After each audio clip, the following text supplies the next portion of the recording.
I'm Mahesh and I'm from Siddharth Model School of Medak district. And here it is the demonstration of the geothermal power station is shown to you. Here actually it is nothing but we are making use of geothermal energy present under the surface of the earth in the form of heat. First we should drill deep into the earth to an extent of 1 to 3 kilometers. Actually the need of this project is here. In our country, in India, there is a lack of power supply, and now some of our villages are not yet supplied with power.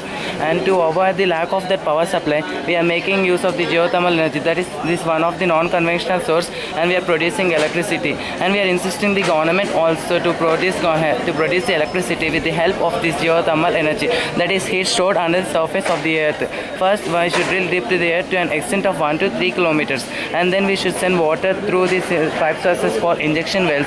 And inside, the water which is sent will be converted into steam because of the air heat. And the steam is having more pressure. The steam will be trying to escape. As it immediately finds these pipe sources as their escaping units, it will be coming through these pipe sources. And in front of this, the turbines are arranged in such a way that they will be rotated with the help of the outcoming steam with more pressure. And as the turbines are in turn attached to the armature of the dynamo will be converting the mechanical energy produced by the spinning of the turbines into electrical energy. And the produced electrical energy will be sent to the step-up transformer by means of these wires.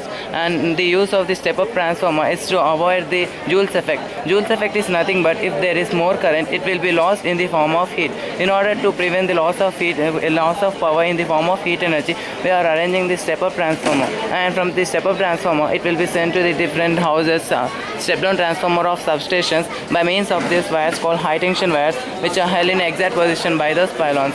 And from there to houses and factories as per required. And our conclusion is that by using this project, there will be no environmental pollution, and it can supply the heat energy forever. That means it is a renewable source of energy. And from this, according to World Bank report of 1999, the energy produced from the conventional sources such as thermal power station is more costlier than the energy produced from this non-conventional source such as geothermal energy.